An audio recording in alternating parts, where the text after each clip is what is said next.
কোরবানি ঈদ সামনে রেখে ভৈরবে ২,০০০ প্রান্তিক খামারি সহ ছোট বড় খামারে প্রাকৃতিক উপায়ে প্রস্তুত করা হচ্ছে ৪০,০০০ কোরবানি গরু, যা এলাকার চাহিদা মিটিয়ে দেশের অন্যান্য জেলাতে বিক্রি করা যাবে। যদিও খামারিরা বলছেন গোখাদ্যের দাম বেড়ে যাওয়ায় আশানুরূপ লাভবান হতে পারবেন না। এছাড়া চোরাই পথে পাশের দেশ থেকে পশু আসা নিয়েও চিন্তিত তারা। আলামিন টিটুর তথ্য ছবিতে প্রতিবেদন। কুরবানি ঈদ সামনে রেখে কিশোরগঞ্জের ভৈরবে ব্যস্ত সময় পার করছেন খামারিরা।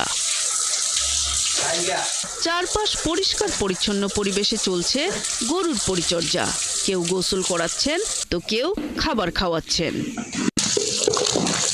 খামারিরা বলছেন গোখাদ্যের দাম বেড়ে যাওয়ায় আশানুরূপ লাভ করতে পারবেন না তারা। গোখাদ্যের যে দামটা বাড়তেছে সেটা অকল্পনীয়, সেটা টিকে থাকা খুবই মুশকিল হয়ে যাচ্ছে আমাদের জন্য। ইন্ডিয়ান গরু যদি না আসে তাহলে আমরা যে গরুগুলো আছে আমরা কিছু ভালো দাম পাবো আশা সম্পূর্ণ ভেজাল মুক্ত। এই কারণে আমাদের গরুগুলো চাহিদা অনেক, আমাদের গরুগুলো খামার থেকে সেল হয়ে যাচ্ছে। উপজেলা প্রাণী সম্পদ কর্মকর্তারা বলছেন খামারিদের প্রয়োজনীয় পরামর্শ ও নিয়মিত চিকিৎসা সেবা দিয়ে যাচ্ছেন তারা। এই কোরবানিকে উপলক্ষ করে আমাদের 7টা মেডিকেল টিম আছে। এই 7টা মেডিকেল টিম প্রত্যেকটা ইউনিয়নের প্রত্যেকটা খামারে নিয়মিত ভ্যাকসিনেশন এবং কোনো স্টেরয়েড খাওয়াচ্ছে কিনা এগুলি তদারকি করতেছে। গোখাদ্যের বাজার মনিটরিং সহ চোরাই পথে পশু আমদানি বন্ধে প্রয়োজনীয় ব্যবস্থা নেবে সরকার, প্রত্যাশা খামারিদের। নূর তাজমিন নীর, ৭১। এ বিষয়ে আরো জানাতে আমাদের সাথে ভৈরব থেকে যুক্ত আছেন সহকর্মী আলামিন টিটু।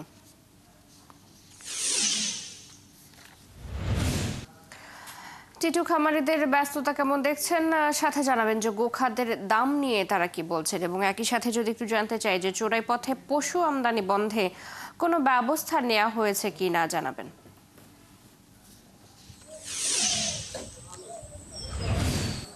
জি ধন্যবাদ।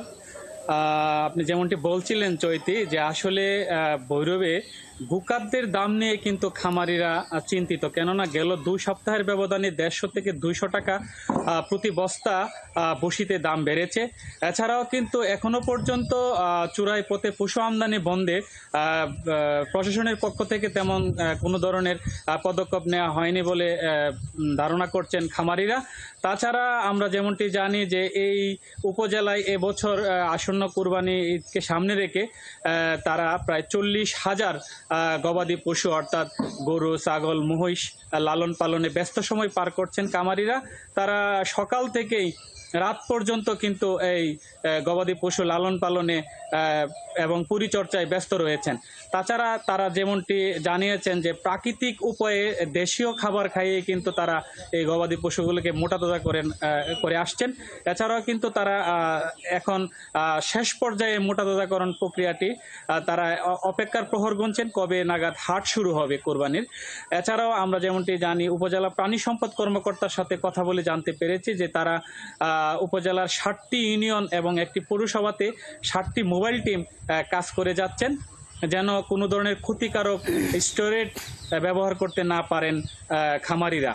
তো এই ছিল ভৈরব থেকে আমার কাছ থেকে কোরবানির পশুর হাট খামারিদের সর্বশেষ তথ্য।